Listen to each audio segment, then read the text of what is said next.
I'm Cheryl Fox. I'm the curator of collections in the Manuscript division that are known as the LC Archives. They are sort of a group of historical records about the Library of Congress. And today we're celebrating Jane Aikin's book, The Library of Congress, From Jefferson's Vision to the Digital Age. This is a full-length scholarly treatment of the library's history, taking us from the library's founding in 1800 to 2015, which was the last year of the Librarian of Congress, James H. Billington's term. The Library of Congress offers Made at the Library events to highlight scholars like Jane, whose works are inspired by and emerge from research in our holdings in the collection of the Manuscript division. We feature authors in conversation with library experts in order to take a deep dive into the process of research and working with primary source materials. And we're very pleased today to have Library of Congress historian emeritus John Cole to contribute to our discussion with Jane. I want to first recognize those who played a role in presenting this event. Many thanks to the John W. Kluge Center, which is co-sponsoring this event with the Manuscript Division. The Kluge Center was created in the year 2000 to bring scholars from around the world to the Library of Congress. Hang on, go back. I'm sorry, I lost my place. To bring scholars from around the world to the Library of Congress to use their knowledge, creativity, and wisdom to make the library's collections accessible to the United States Congress and to the American people. The Kluge Center supported Jane as a scholar in residence beginning in 2017 during the period when she worked on this book. Thanks also to my Manuscript Division colleagues, Acting Chief Kevin Butterfield, Acting Acquisition and Outreach Section Head Elizabeth Novara, Science Specialist Josh Levy, and thanks as well to colleagues in the Center for Learning, Literacy, and Engagement, the Office of Communications, Library Events Office, the Multimedia Group, and our bookstore. And please accept my apologies if I omitted anyone. I'm going to start by introducing Jane Aikin, the former director of the Division of Research Programs at the NEH, where she worked for more than 20 years. She reminded me the other day that she has a master's degree in library science and actually worked as a librarian prior to obtaining a PhD in U.S. history and setting out in her career as a historian. So she's not just a library historian, she's a librarian historian. Her book, The Library of Congress, From Jefferson's Vision to the Digital Age, was published in 2025 by Georgetown University Press. And Jane has published numerous scholarly articles and several books on the library's history since the 1990s, including The Nation's Great, sorry, I'm having trouble with scrolling on this. The Nation's, I know this, but I just can't get the page to turn. Let's see. I'm sorry, can somebody help me just move this up? Oh wait, is there a doctor in the house? No, I've got it. Her book, The Nation's Great Library, Herbert Putnam and the Library of Congress, 1899 to 1939, which was published in 1993. She also collaborated on library history publications with John Cole when he was the director of the Center for the Book, or beginning when he was the director for the Center of the Book, including the Encyclopedia of the Library of Congress, which was published in 2004. John Cole has been at the library since the 1970s, and I'm going to let him tell us more about his early years. I just want to draw your attention to John's most recent publication, America's Greatest Library, which is on the floor over there, an illustrated history of the Library of Congress, which was published in 2017. This work was produced during John's tenure as the first official historian of the Library of Congress, and it builds on John's earlier work published in 1975 for Congress and the Nation, a chronology of the Library of Congress. And the new book brings that chronology up to date and adds so many wonderful illustrations with captions and short articles on the library's fascinating history. Although John is now retired, he continues to contribute to the cause of preserving and interpreting the library's history. Just a few weeks ago, his donation to the library, which will fund an historian position in the publishing office and 2 archivists in the Manuscript Division to process parts of the LC archives was announced. His donation will make an unprecedented level of research on the library's history possible, and I am confident that it will make the sources in the Manuscript Division accessible to many more researchers, scholars, and members of the library's staff who frequently contact or visit the Manuscript Division reading room. I will just say a few words about this collection, the LC Archives. Both John and Jane have made extensive use of this and related collections in the Manuscript Division in their research. It emerged as a collection in the Manuscript Division when the division was founded, first established in 1897. Ledgers, correspondence, and other stray material were compiled, were gathered together in the Capitol where the library used to be, and brought over to the new division. And members of the Manuscript Division began to compile and preserve them because they recognized the need to document the history of this National Library. There are, for example, borrowing ledgers from the 1800s, records of the design and construction of the library's first separate building, now called the Thomas Jefferson Building, documentation of the creation of the LC cataloging system beginning in 1900, as well as records of the exhibits office beginning in the 1940s when they used to have an exhibit of the week, if you can imagine that. We have records of the transfer of the Declaration of Independence of the U.S. Constitution from the State Department to the library in the 1920s. And we have the records as well of the transfer of those documents to the National Archives building in 1952. There are many other collections, related collections in the LC Archive, in the Manuscript Division, including papers of the Librarians of Congress and key staff members, important donors, and I could go on, but now it's time for questions. And I do want to say that we're gonna take questions at the end. We'll begin with questions from the virtual audience, and that is it. So,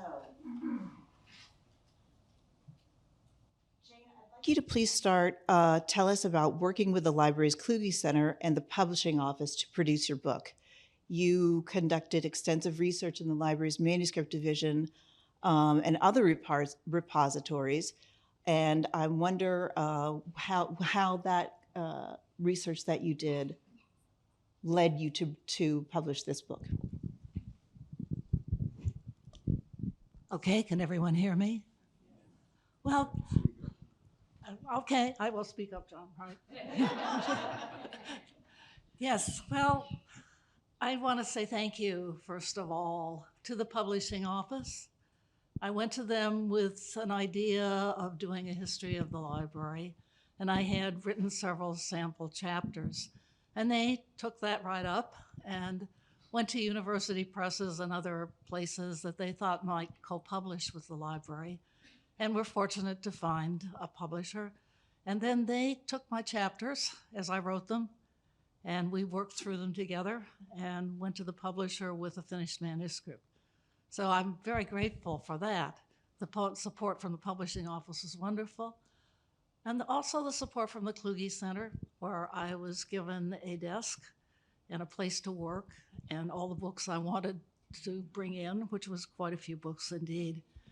And I was happy to have that as a sort of a place where I could sit and think and write and consult materials, but then running off to other library divisions all the time, depending on what else I wanted to use that was in the custodial divisions that I really couldn't get to have in the Kluge Center.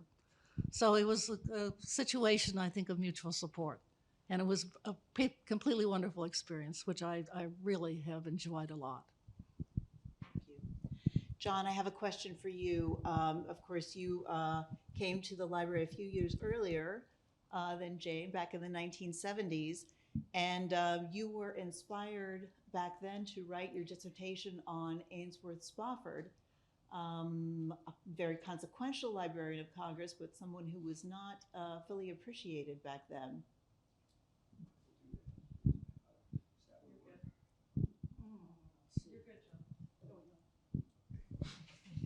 Well, thanks, Cheryl, and it's fun to be back. I thought I have a little list. I was asked to talk a little bit about my early books, but I also want to explain the business about being the first official historian of the library. One of my worries after my long career here was that as I gradually tried to promote interest in the history of the library was that I wasn't doing a very good job because it didn't look like we'd get too many results. And I'll just say up front, I realized that in the current situation that if I didn't provide a limited amount of funding to get things started, we may not be able to continue what I'd started 40 years earlier because of a man named David Mearns. Now, Mearns, when I came to the library, was in charge of a participant in something called the Library of Congress George Washington University PhD program. And this was in the late 60s, early 70s. And I'm a product of that. I signed up immediately after coming to the library as a special intern and signing up for this American Studies PhD. And I was looking for a dissertation, and when Mearns spoke, David Mearns, who was an upper echelon figure in the library, came early and had written an early book called Story Up to Now, which helped inspire me. In his talk to our class, said there was one librarian of Congress who had done a lot but wasn't well recognized, and his name was Ainsworth Spofford. And then he just kept talking, and my eye lit up and went to see him later, and he convinced me to take Spofford as my subject for my dissertation. And Spofford himself, I won't go into that, but has been an inspiration to me. But he's the guy who made us the National Library back in the Capitol, because he came as an assistant librarian, immediately saw this could be turned into a national library, and decided basically when the opportunity came that he would apply for the job, and single-mindedly then convinced Congress to bring copyright back to LC, which was essential, and then to build the building for what was happening. And that was the subject of my basic theme, and that was the dual role of the National Library as a legislative and a national institution. And that's really the theme right until now. John, can you hold your mic up a little bit closer? Yeah, so that's still is the theme. And I'm going to say a few words just about a couple of these early books because like Jane, I am grateful to the support from the publishing office. They jumped in and helped me quite a bit. And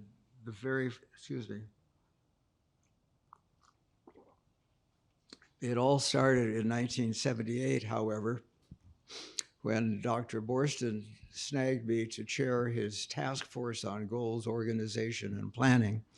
And it was a privately funded government effort, a huge survey of the library and its future needs.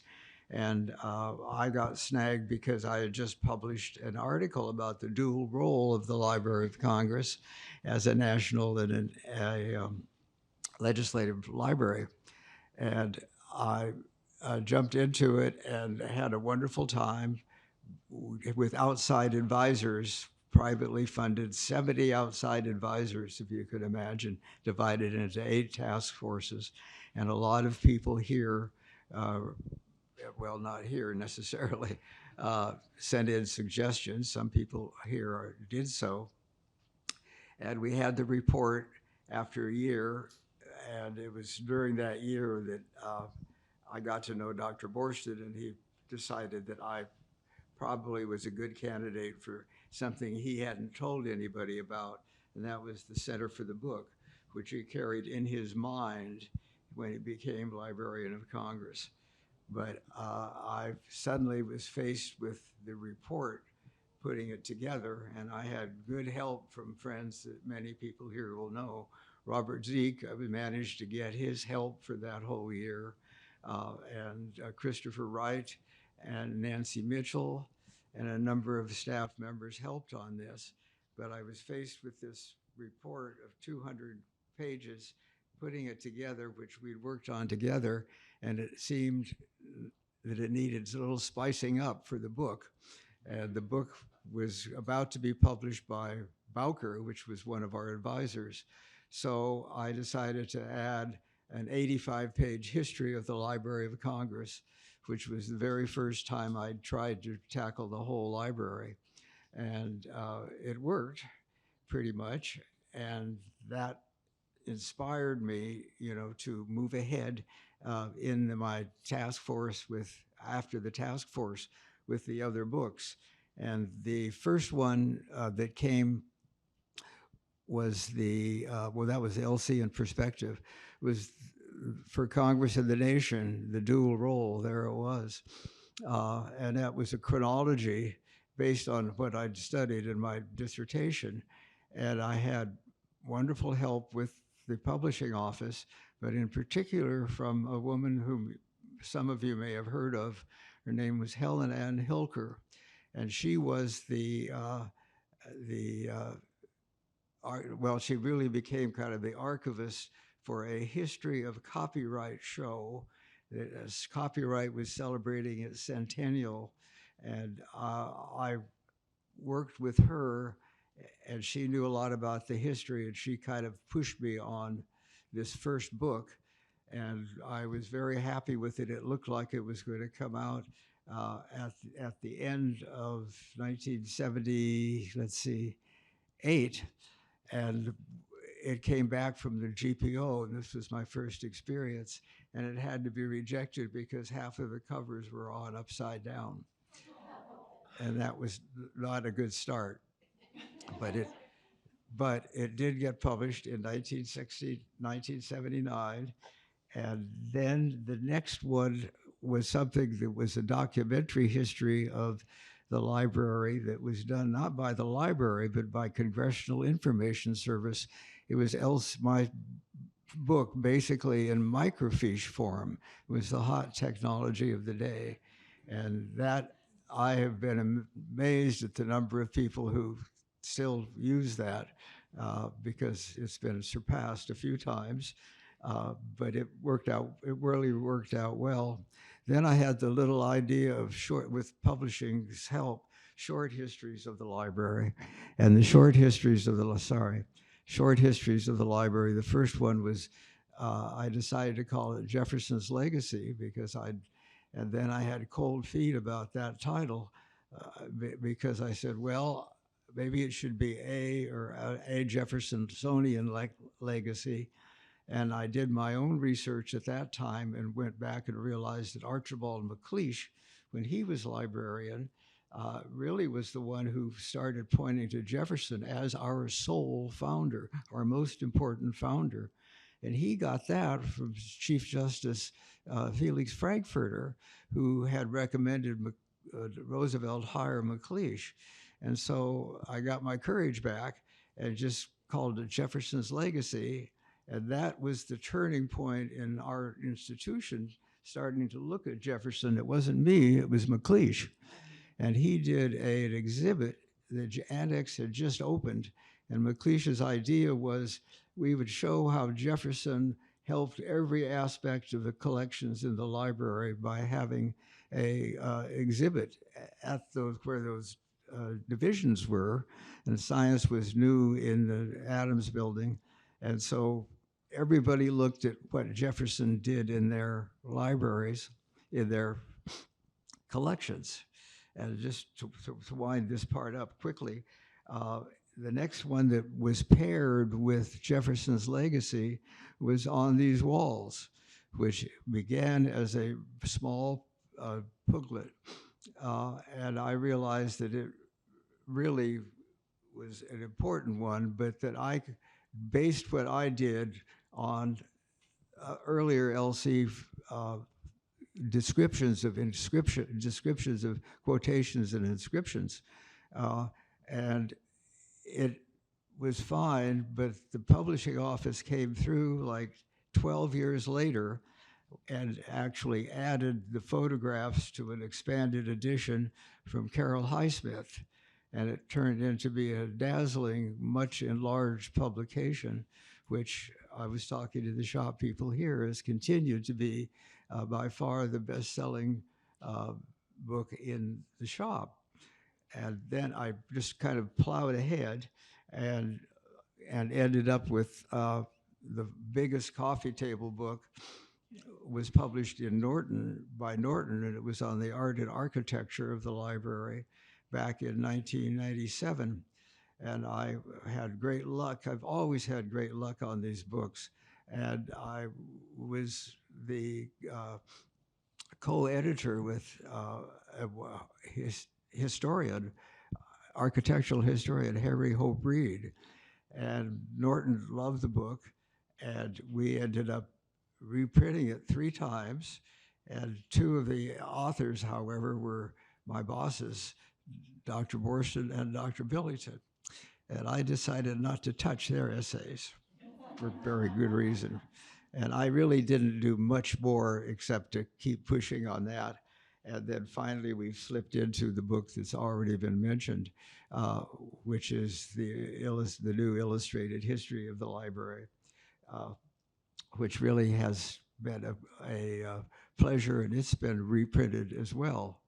Along the way, I met Jane, and she was a earnest student at Michigan, yes? Yes. And we conspired eventually, and I talked her into joining me on this project called the Encyclopedia of the Library of Congress, which I assured her would be quick and easy, and we could just, and that we could just rely on our division chiefs to be so excited about it that they would come through with descriptions of their collections and their, well, it took 10 years.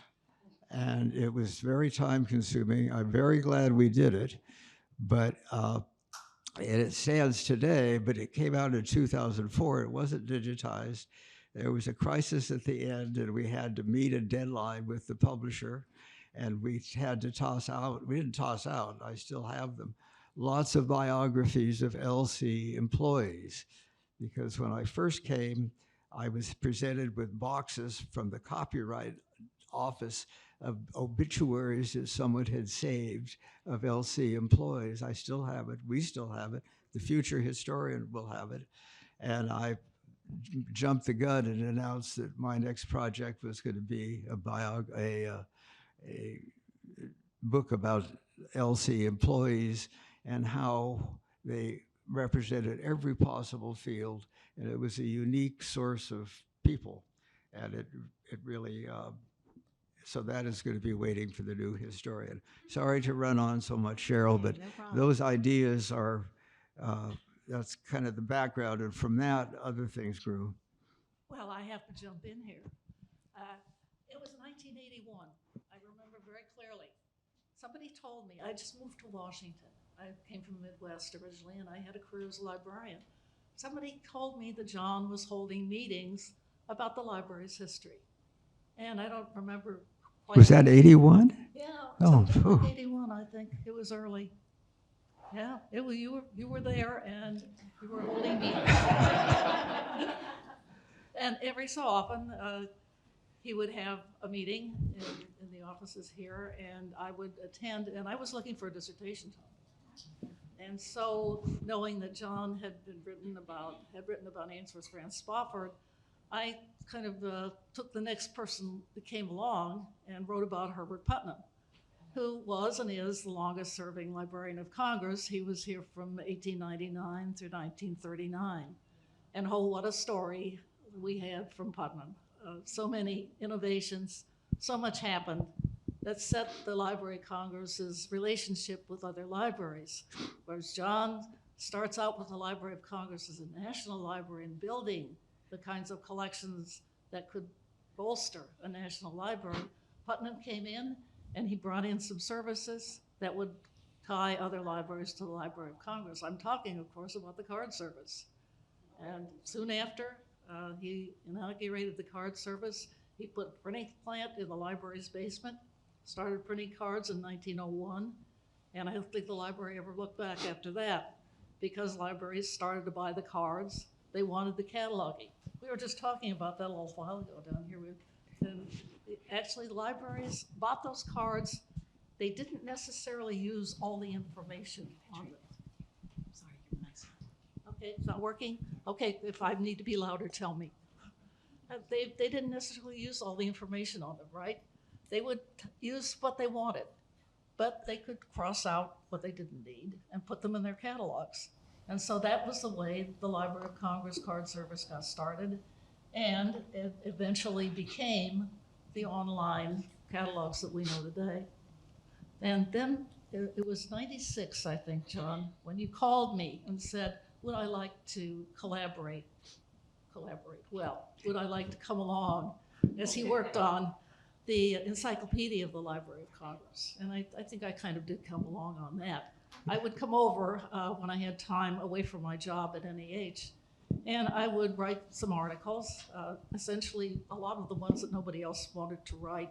But that was fun, and I enjoyed doing that a lot. I would look at what John had brought in from other people in the library who were far more expert than I, and take a look at those articles, and then we would put them in the encyclopedia. Unfortunately, as John said, we weren't able to make room for everything we wanted to put there. But the encyclopedia came out in 2004. I think it's been a great help and a reference for people who wanted to know a little more about the library than you could find in a narrative history. Am I right, John? Yes, you are, Jane. See how? Well, Jane and I did the backup, and Jane did most of the backup, certainly in all of the cataloging technical areas. But we filled it out, I thought, rather nicely, and it got decent reviews. They were a little puzzled at the format and a little puzzled why it took 10 years, because I did try to explain it that we both had a lot of other projects going, and we're hoping that we could move this through. But it was, and so I was very encouraged to meet Jane, and I was very happy with what she was doing. Certainly knows a lot more about the technical services and particularly cataloging because of the story of Putnam. So I got her to kind of stick around and encouraged her to do, if I may say so, this book that we're celebrating today. And I will say that I was fortunate to be able to advise her, but I learned so much from her. And I'm now rereading this book, which is my kind of reading. And what I'm impressed with are the notes and the way that she really has condensed for the general reader stories quickly that don't need to be extended. And I keep it apart looking for certain things I know were going to be coming. And I found out I got them in the notes. And I got them in the notes in her book, which is well organized with note chapters in the back, but signaling to the reader how to find things easily. And there are wonderful stories, and there are new things that I have learned about the history of the Library of Congress from Jane's book. And I just encourage you to buy it and read it and enjoy it slowly, because I find it's a great reference book on the contemporary library and what has happened in the last decade that I've never covered or know an awful lot about. So I just wanted to say publicly that I felt privileged to be able to read it and make some suggestions which were taken, and I'll talk to you later about some that weren't taken.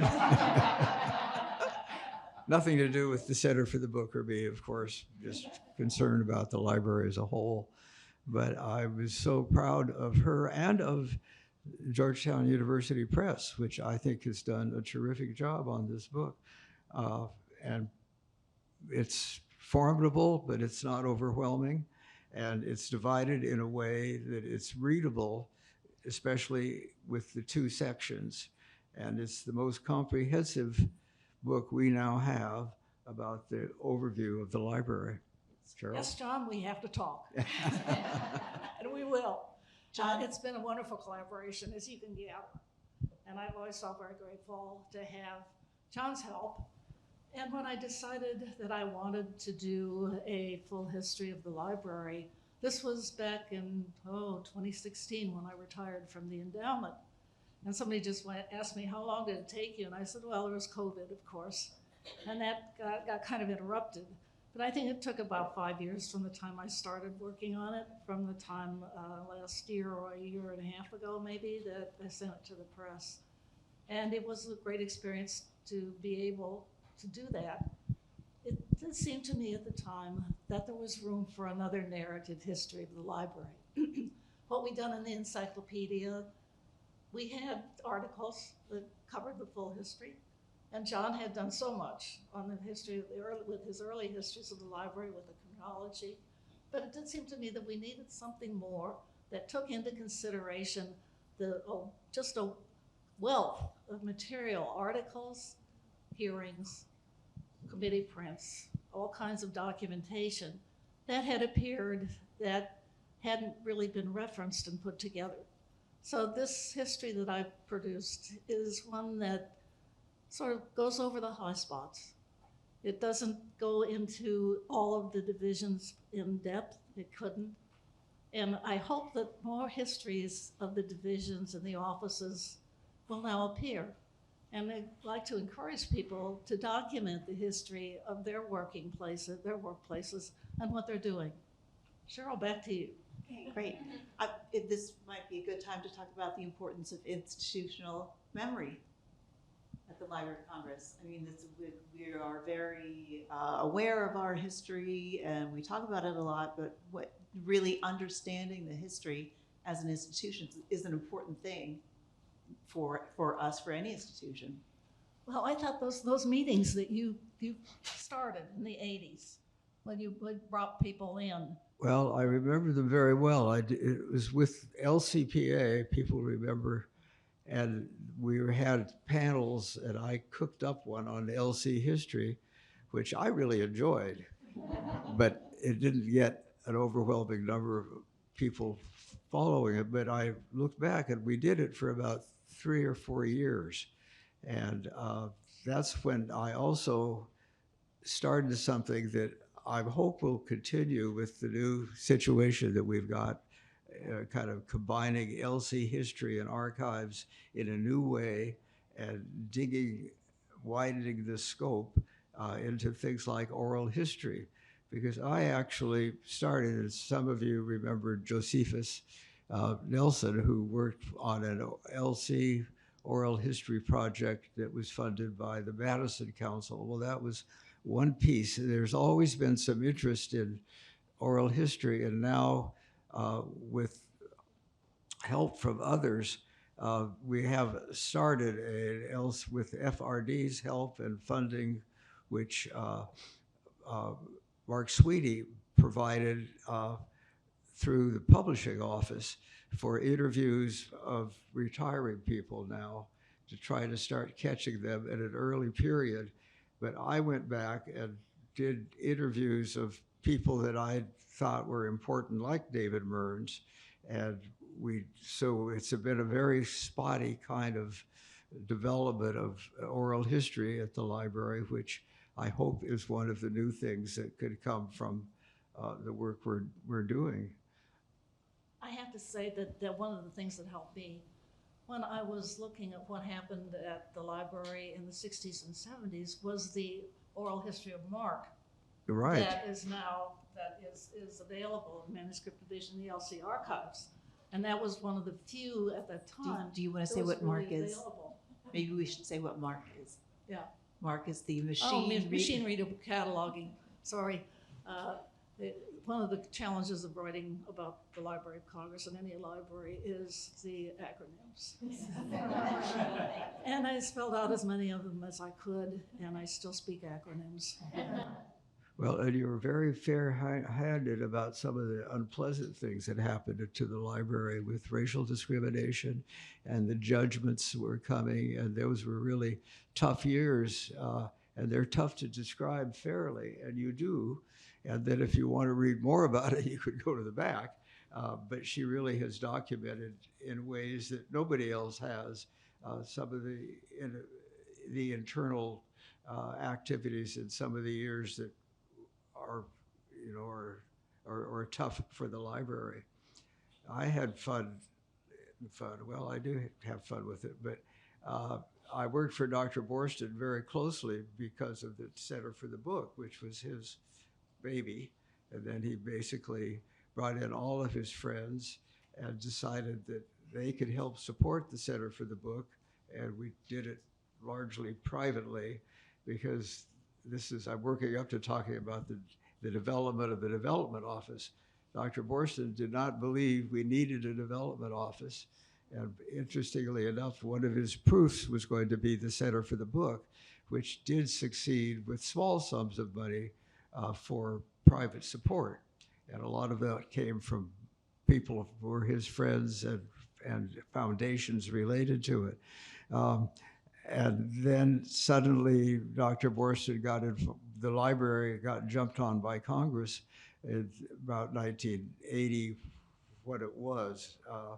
And it was terrible. And Dr. Borston could not believe this. And he actually had hearings. He was so angry and got back some of the money. But nonetheless, the first thing that Dr. Billington did when he came in was to get the okay for a development office and to have a new part of the library, strong part of the library develop for a new definition of outside activities. And that has one thing that I was, what you refer to, but it was interesting, yeah. Well, I remember one source in describing the Center for the Book spoke of it as an early model of a public-private partnership. Yeah.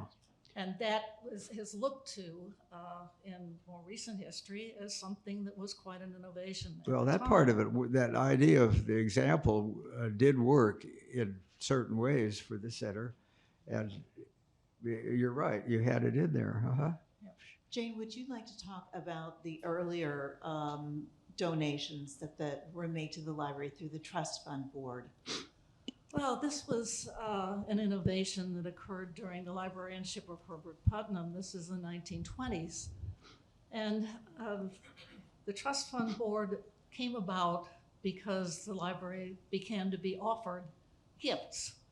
Elizabeth Sprague Coolidge, who was an affluent lady who had a concert series, decided that she would like the music division of the Library of Congress to sponsor her concerts. And Dr. Putnam, Herbert Putnam, the librarian, at first resisted, but then became very interested in the idea, and ultimately with congressional support. And Herbert Putnam was very well connected with Congress. They drew up plans for what was called the Library of Congress Trust Fund Board, which would accept and hold gifts and give the library that type of support that it had not previously had, just through donations and occasional purchases and appropriations. So that's basically how the private sport really started and was well underway by the 1940s, even before the Second World War. Mm-hmm. And it resulted in the Coolidge Auditorium. So it did.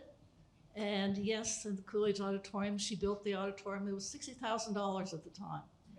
That's an interesting figure, isn't it? Since we're hearing other figures about construction these days. Yeah, $60,000 for the auditorium and an endowment. And later, about 10 years later, Gertrude Clark Whitall had inaugurated the Whitall Pavilion with her gift of those beautiful Stradivarius instruments that we have all seen there. And the concert series started. So much culture in the early 20th century. Right, and just the facilities that were added, the Certainly. Coolidge Auditorium, of course, and Archer Huntington funded the Hispanic division. Yes, you could go on and on with all the bequests and the gifts that all this started up. Which Putnam did without a development office, I might add. Correct. He was the development I office. think Congress would not have possibly agreed to such a thing as a development office at the time, but they were flattered that someone would want to give gifts to their library. You know, one of the things that Jane's book, now I've been my second or third reading, made me think about it. I've mentioned it before, is that every single librarian of Congress since Spofford, has not only agreed with the idea of the duality of however the balance is drawn between legislative and national, and but every single one has contributed to something to the positive side of the development of the institution, and they've accepted this notion of dealing both with Congress and dealing with an increasing part of the nation through various activities. And each librarian, has had his, and now with Carla Hayden, her contribution to make. And we've not had any serious upset so far, and I don't think we will, I hope. We're worried about it now, of course, of a continuation of the nature of the institution, which is quite special, and it is unique. And you bring that out, I think, in every kind of way. And you had a good judgment at the end about the major concerns of each librarian and how they handle them differently. And of course, it is true that now our institution has moved more toward, at least physically, what you'd think of as a public library. And that, of course, was a movement of Dr. Hayden from the beginning. And while she wasn't able to do as much as she would like, it certainly has made a contribution to the public and national side, of the institution. And it just impresses me that we've had good luck, and part of it is the reason I'd like to see more history of the library. And Jane or somebody mentioned earlier, one of the things I would like to see is, and we tried with the encyclopedia, to get the divisions more interested in their own histories. And that is already true of, and I noted earlier, and I know, wonderful divisions such as music and maps, which are really copyright contributions. They're part of the copyright law. So they have, grown with the library in special ways, but they have always been more aware of their own histories and gone ahead and worked with professional organizations that relate to the collections. And I would hope, informally at least, chiefs of the divisions would be interested in their history, which means their archives, and that we could make more of a central attempt through the new arrangement to keep track of each other and to, promote the nation's library as the nation's library. And there are lots of ways of doing it. And somehow we seem to keep coming up with more and more. And I'm just very proud of the institution for being able to do it. And part of it is keeping up staff morale. Part of that is working with your divisions in ways that we've not always been able to do because of one crisis after another. But there's a strong central core now in the library, and we just have to strengthen it in terms of its history and its archives. John, in terms of the library having a national role, of course, you played an important part in establishing the National Book Festival. And I wonder if you'd like to go back, think back on the origins of that and the role of First Lady Laura Bush. Well, we were lucky with the Bushes, both Barbara Bush and Laura Bush, and part of this, what does it stem from? It really stems from different outreach programs, including the Center for the Book, where we were involved with, to keep the Center for the Book going with outside advisory groups. We had lots of volunteer different projects, and the board decided we started in 1987 with the Year of the Reader.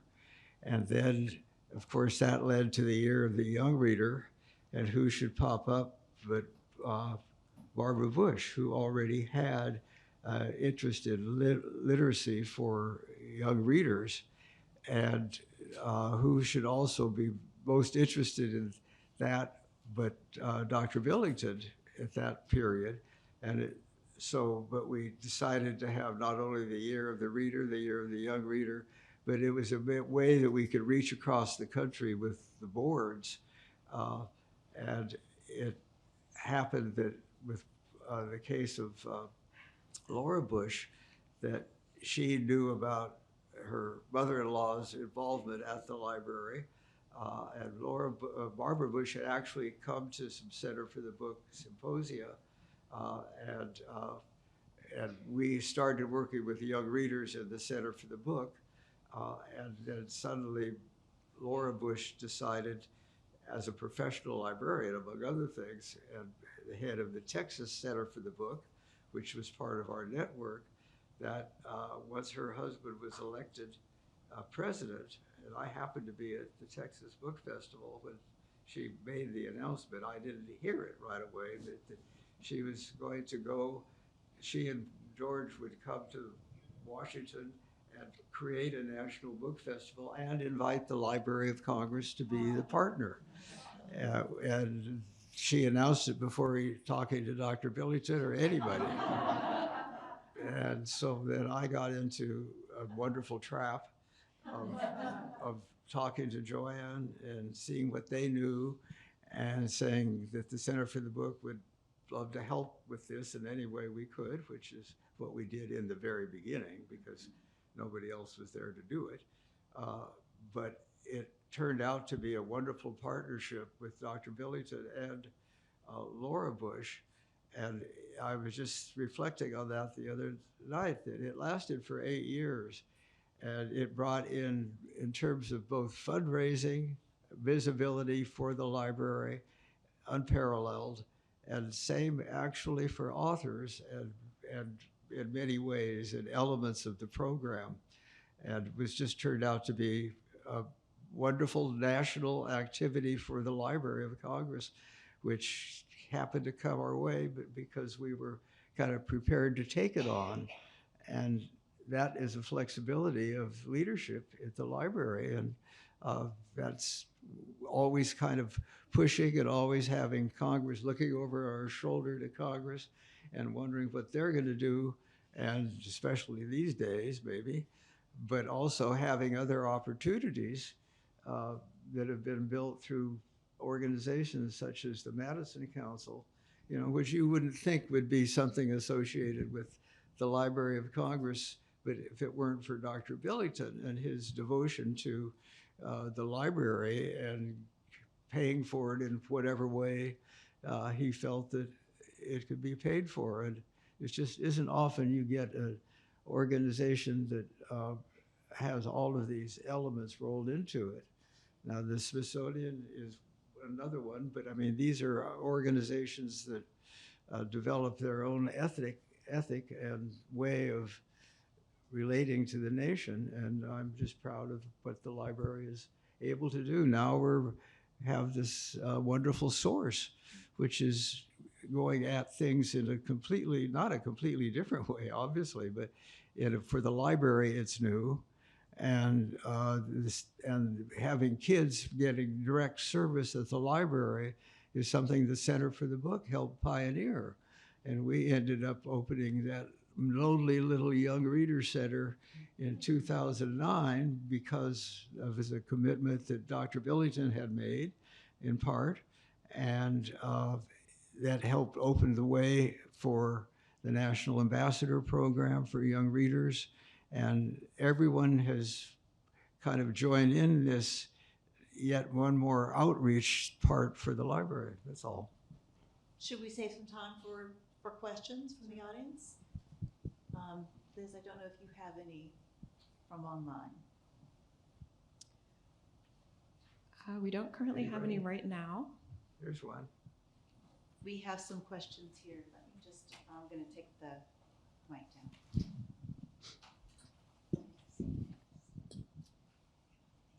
Well, Thank you very much. My name is Dana Scher. I work at Congressional Research Service, so I happened to join at our division's 100th anniversary, so I had an appreciation of history as well, and I cover copyright issues. Could both of you talk to why you think Congress didn't have the Copyright Office or copyright deposit in the library in the first place? Because there were other models in the United Kingdom and in Massachusetts and North Carolina in 1783, or is it still a mystery and maybe a topic for a thesis dissertation? Go ahead, John. Well, it started early in the 19th century, and I'm not exactly sure who, but it started out in the district courts that copyright was in the other parts. But in the 1840s, Congress decided to take advantage of the copyright deposit clause, and they started actually giving copies to both the Smithsonian and the Library of Congress, which it turned out that the Smithsonian, Joseph Henry, the director, didn't like that at all because it was clogging up the works and taking attention away that he thought should be for science. And at the Library of Congress in the 1840s, that was barely hanging on with 4 or 5 employees crammed into the Capitol. And they were quite happy when Congress, and they complained about the nature of the copyrights coming in and weren't doing the registration. And Mr. Meehan was the librarian, and the head of the Joint Committee on the Library thought Congress should just be for Congress and should not have the national activity, and was happy to see copyright gone. But when Mr. Spofford came on, he knew that the key to the National Library was to get copyright back to the Library of Congress as a deposit. And that was the first thing he did. Lincoln had named him on the last day of 1864, and in about 3 months, Spofford had put in a bill to get copyright deposit back for the library. And he got it back, but he couldn't enforce it. And so he kept fighting with Congress and got enforcement put in the bill, and then got the whole shebang brought to the Library of Congress in 1870. And in the archive, I found the most beautiful letter from Spofford. It's 9 pages, handwritten, to the head of the patent committee, who was the person that could do this, and requesting that all U.S. copyright be centralized at the Library of Congress, and rolled out the reasons. And Spofford had his friend, Congressman Rutherford B. Hayes, who was on the library committee, go talk to support Spofford's letter, and that's what happened. And then it was recognized that was the most important thing that increased the Library of Congress's for the future, because collections would be coming in. And then he had to begin the fight for the building. But there was no doubt actually in Spofford's mind that this was the central reason that it could be the National Library. And he got other support for it, so nobody looked back. And then he wrote and tried to get back the previous deposits from state courts throughout the 19th century. And of course, it was too late for most of them. I would just like to add from that, is it something that has always impressed me about Ainsworth Spofford was the extent of his congressional support. We think a lot about how you get things done in that period, but Spofford always had the united support of the Ohio delegation in Congress. He lived in Cincinnati for many years. He did. Yeah. And that was a key to his congressional support continuing, and his ability to put things in front of Congress that perhaps in a library that didn't have that base would not have been able to do. So the lesson I took from that, and what I wanted to write about later in terms of other librarians, was that congressional support has always been essential to what they're able to do. Now, Herbert Putnam said, it's always a proposal to do something. That's right. Always a proposal to do something, but Putnam always also understood that if you hadn't got the support in Congress before that, then it probably wouldn't go anywhere. Well, just the last note, this major steps forward for the Library of Congress were to the administrations of Spofford, which, went from 1864 to 1908, even though he was this, and Putnam, and both of them honored Congress. They would not, Spofford actually was a ferocious critic of Congress when he was a newspaperman in Cincinnati, and he wrote the nastiest things about members of Congress. And when he came to the Library of Congress and decided he wanted to do something, he shut up. And he was very known for getting along with Congress, in addition to packing his library committee with Ohio friends who supported him. So he was a wonderful politician, but you handled it very well in your conclusion of this business about Congress and having the dual role.